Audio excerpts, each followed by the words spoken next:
Olá, alunos! Na aula de hoje nós vamos falar sobre poesia e fazer uma retomada de algumas figuras de linguagem que nós só vimos no começo do ano, né? Então vamos ver as figuras de linguagem dentro da poesia. E para estudar poesia, vamos começar com um poema bastante curtinho do Carlos Drummond de Andrade chamado Órion. A primeira namorada, tão alta que o beijo não alcançava, o pescoço não alcançava, nem mesmo a voz a alcançava. Eram quilômetros de distância, luzia na janela do sobradão. Então percebam algumas coisas sobre este poema, né? Ele é muito curto, ele é irregular. Por que ele é irregular? Porque tem uma estrofe com mais versos do que outra, né? Primeira coisa, como é que a gente identifica verso? Verso é uma linha do poema. Percebam que a poesia não vai até o fim da linha. Ela muda de linha, isso é uma característica tanto da poesia quanto da música. Então, os dois têm versos e não linhas. E quando você separa um conjunto de versos do outro, deixando um espaço em branco, você tem uma mudança de estrofe. Então, aqui nós temos 6 versos e 2 estrofes. A primeira estrofe tem 5 versos e a segunda estrofe tem um verso só. E o texto que não é em verso é em prosa. Então, sempre que eu falava de qualquer outro gênero textual, pode ser um texto de opinião, pode ser um texto narrativo, um conto, uma crônica, qualquer um desses eram sempre em prosa, porque você tinha uma linha que ia até o final e aí quando acabava o espaço mudava, a não ser que acabasse a frase. Então, lá era em prosa, aqui é em verso. Tem essas duas formas, né? Sempre que ele não for em verso, ele é em prosa. E Órion só aparece no título, né? Não aparece no poema, mas é uma constelação de estrelas. Então, o que ele faz aqui ao chamar este poema de Órion? Ele faz uma comparação entre a distância dele, eu lírico, e a sua primeira namorada, e ele e as estrelas. Porque ele quer dar a noção pra gente de que ela está tão distante dele quanto as estrelas, né? Não dá para alcançar. O beijo não alcança, o pescoço não alcança, nem a voz alcança. A primeira leitura até causa um estranhamento, né? Porque você lê só o primeiro verso e fala: a primeira namorada é tão alta. Aí o segundo verso, que o beijo não alcançava, você pensa: então talvez ela seja mais alta do que ele é baixinho. Mas aí depois vai intensificando, né? O pescoço não alcança, nem mesmo a voz alcançava. É uma gradação que vai te fazendo interpretar de outro jeito, falando: opa, peraí, talvez não seja só uma diferença de altura, provavelmente não é só uma diferença de altura, definitivamente não é só uma diferença de altura. Aí ele termina falando: eram quilômetros de silêncio. Tem um espaço entre essas estrofes e um último verso: luzia na janela do sobradão.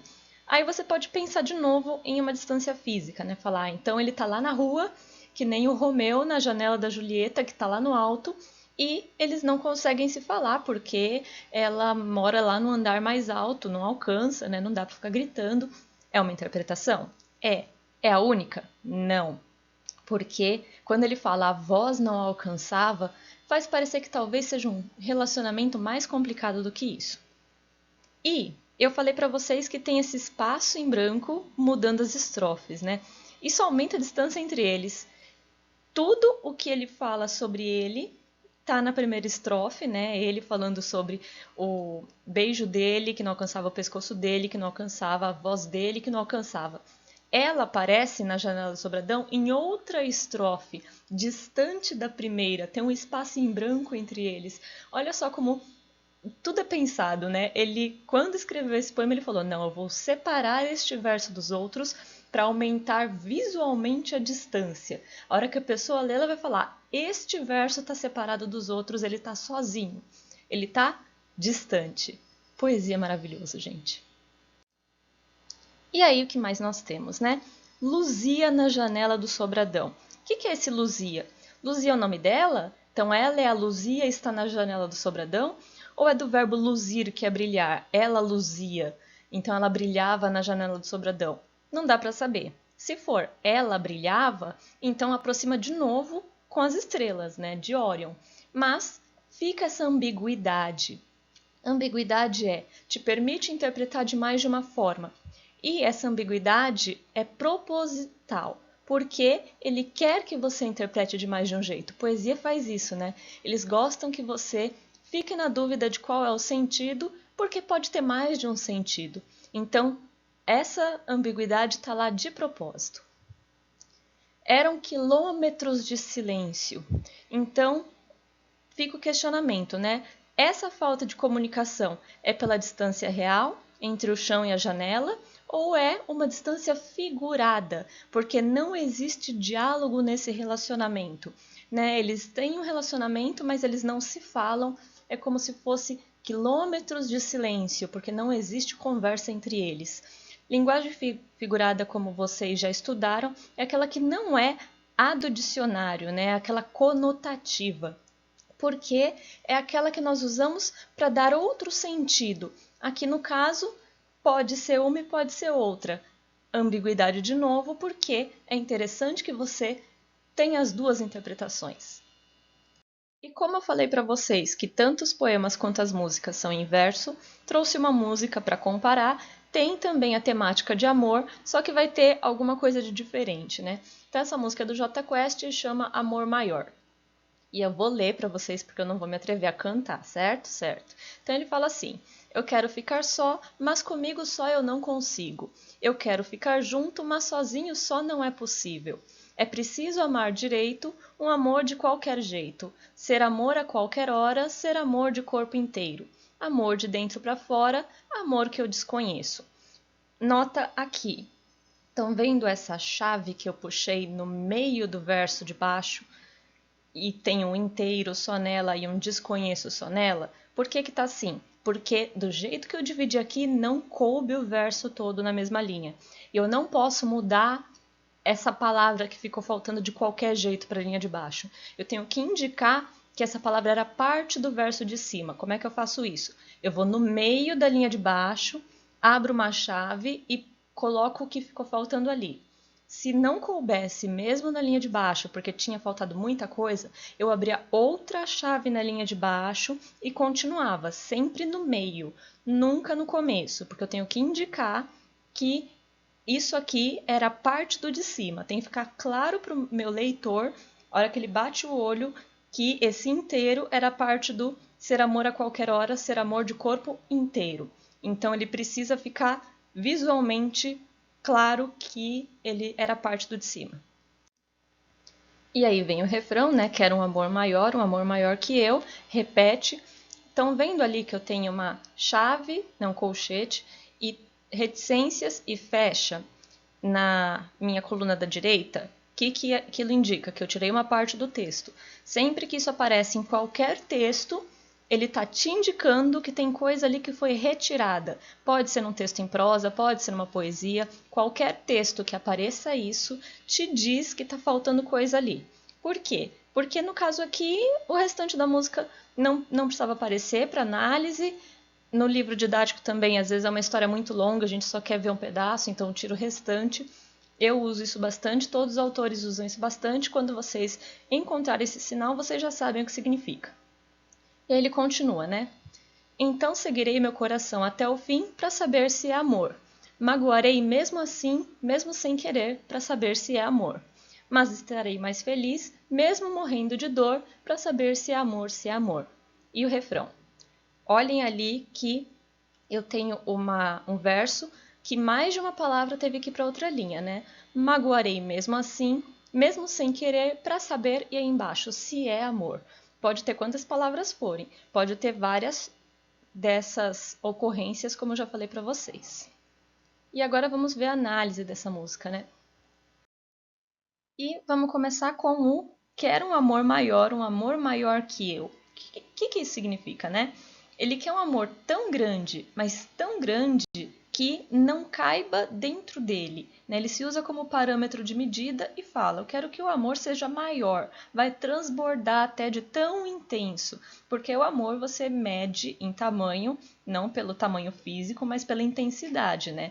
Então o que ele quer dizer é que ele deseja um amor muito intenso, não é qualquer amor, é um amor que seja extremamente intenso. E ele usa muitas antíteses, né? Nós vimos antes, antíteses são ideias opostas. Então, quando eu falo de duas coisas que são opostas no mesmo verso ou em versos próximos. Então, quando ele vai falar sobre amor, ele fala que ele quer ficar só, que ele não quer ficar só, que ele quer ficar junto. Ideias opostas, né? Ficar só e ficar junto. Fala de amar direito, a oposição de um amor de qualquer jeito. Então, ele não quer um amor de qualquer jeito, ele quer amar direito. Então, estarei mais feliz morrendo de dor. Neste caso aqui, não é eu nego isso para querer isso. É eu quero isso mesmo que traga este outro. Porque ele fala, estarei mais feliz mesmo morrendo de dor. Então essas duas coisas vão acontecer junto. Ele vai sentir dor, mas vai ficar feliz mesmo assim. Por quê? Porque ele aceita o que vier junto com o amor desde que ele tenha o amor, né? Ele deseja tanto o amor que ele aceita até as mágoas deste amor. E eu tô falando toda hora de eu lírico, eu lírico. O que é eu lírico, né? Eu lírico ou eu poético é quem fala dentro de um poema ou música, que no caso é uma música. Em textos em prosa, narrativos, nós chamamos de narrador, né? Narração, narrador, tá ligado.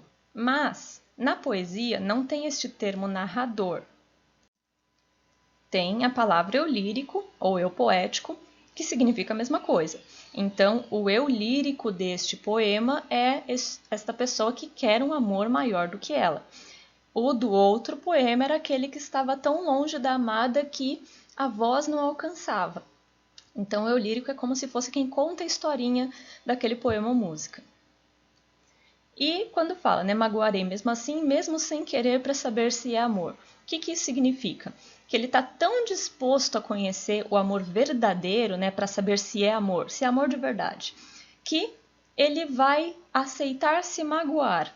Então, como eu já tinha falado antes, né, estarei mais feliz mesmo morrendo de dor, aqui reforça essa ideia de que o amor vale a pena até as mágoas, até o sofrimento. Mas estarei mais feliz mesmo morrendo de dor, que é o que eu tinha falado antes, para saber se é amor, se é amor. Então, tudo vale a pena, né? Essa é a ideia, que o amor vale a pena o sofrimento. Aqui nós temos outro poema do Carlos Drummond de Andrade que chama Lira do Amor Romântico ou A Eterna Repetição. Dele eu tirei várias estrofes porque ele é bem mais longo, mas não precisava de tudo porque é bastante repetitivo, como sugere o nome. E eu vou lendo estrofe a estrofe para vocês. A primeira estrofe que temos aqui fala assim: Atirei um limão n'água e fiquei vendo na margem. Os peixinhos responderam: quem tem amor tem coragem. Então nós temos um eu lírico que atira um limão na água e fica vendo, e aí os peixes respondem a ele, né? Quem tem amor tem coragem. Continuando, vejam que eu retirei uma estrofe ali, né? Tem indicação. Atirei um limão na água, mas perdi a direção. Os peixes, rindo, notaram quanto dói uma paixão. Então ele atirou aquele limão, mas ele não viu para onde ele foi, e os peixes estavam lá rindo dele, né? Falando quanto dói uma paixão. Atirei um limão na água, ele afundou um barquinho. Não se espantaram os peixes, faltava-me o teu carinho. Então agora ele já associa com outra ideia, né? Antes não aparecia o interlocutor, o teu carinho, então ele está falando com o interlocutor, falando, né? Eu fiz isso, o limão afundou lá o barquinho, mas os peixes não se espantaram porque faltava meu teu carinho. O que será então que é esse barquinho? Esse barquinho talvez seja a esperança de um relacionamento que afundou e os peixes não ficaram surpresos porque já sabiam que ele não tinha esse relacionamento. E aí o próximo. Atirei um limão n'água, o rio logo amargou. Os peixinhos repetiram, é dor de quem muito amou. Então vejam, né? O rio amargou por causa do limão e os peixes lá repetiram, né? Que isso é dor de quem muito amou. Então o rio está sentindo da mesma forma que ele, né? Ele sente o amargor por não amar, assim como o rio está sentindo agora. Atirei um limão n'água, o rio ficou vermelho e cada peixinho viu meu coração num espelho. Então, da mesma forma que o coração dele estava vermelho, o rio também estava e era como se fosse um espelho refletindo e os peixes por isso viram. Atirei um limão na água, antes atirasse a vida. iria viver com os peixes a minha alma dolorida.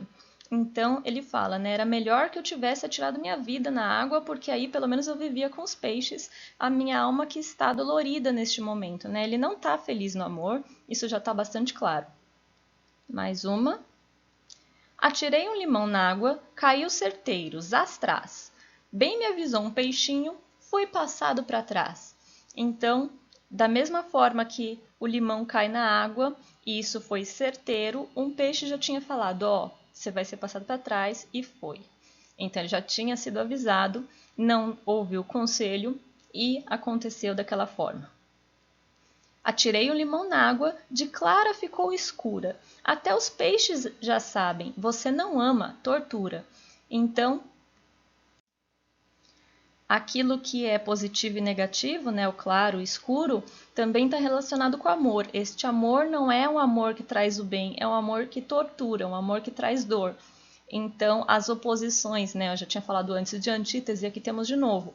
Do claro vai para o escuro, do amor vai para a dor, a tortura. E aí, estamos acabando. Atirei um limão na água e caí na água também, pois os peixes me avisaram que lá estava meu bem. Então, a vontade de encontrar a amada era tão grande que alguém disse: a amada está na água, e ele se atirou lá também à procura dela.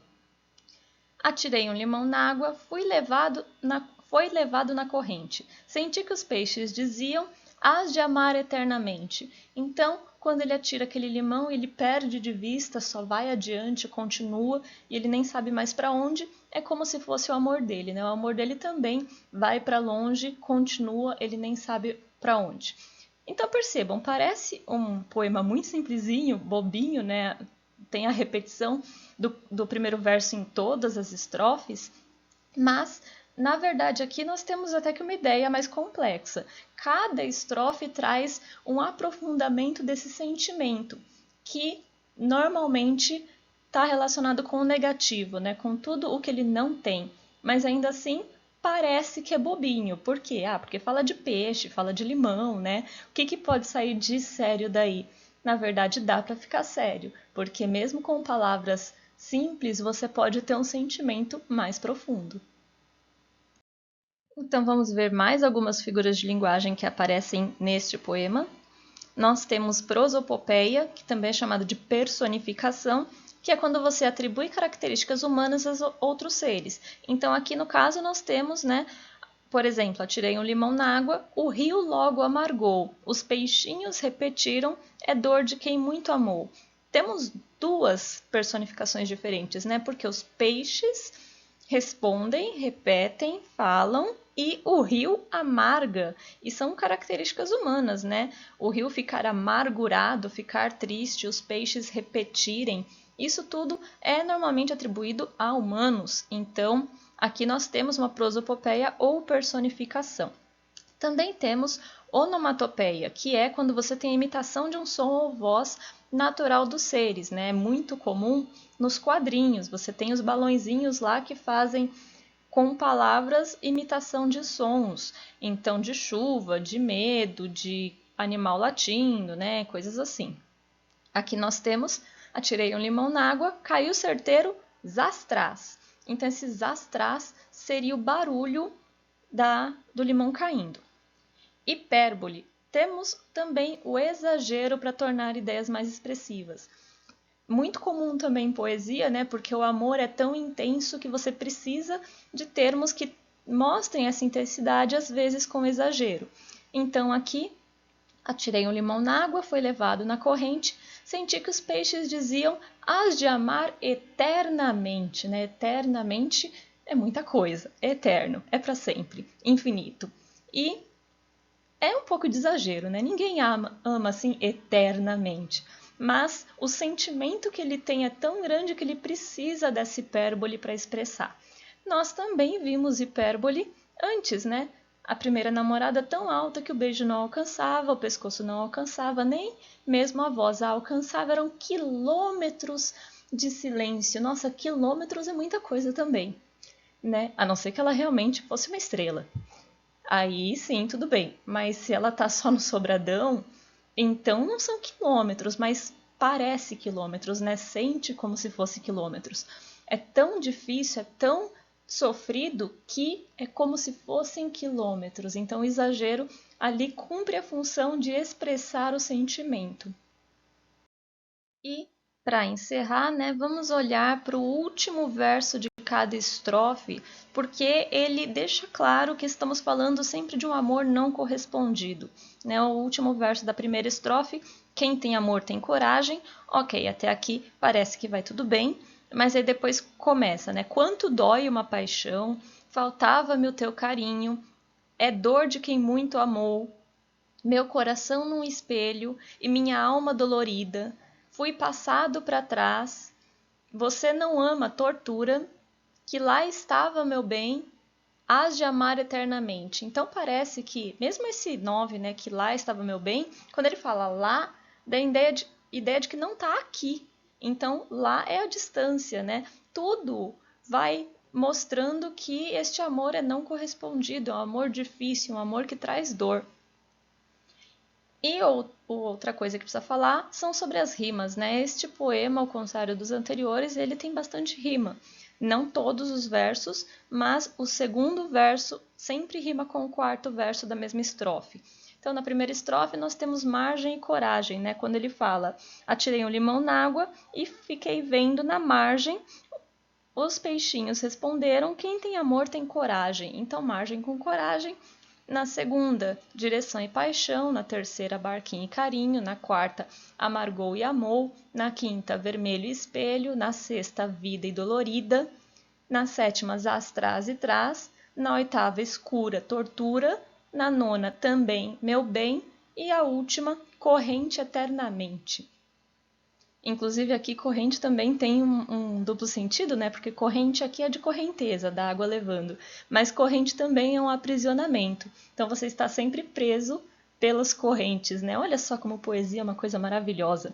Quanto mais você lê, mais coisas ocultas você encontra. Você tem que ir encontrando as pistas para realmente entender um poema.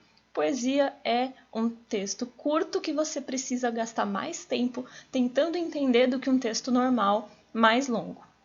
Sempre lembrem disso. Então é isso, né? Falamos um pouco sobre algumas características de poema.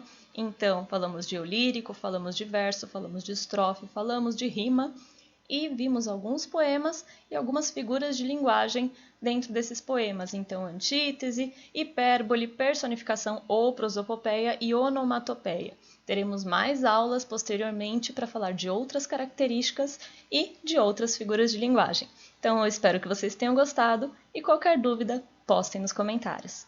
Tchau, tchau!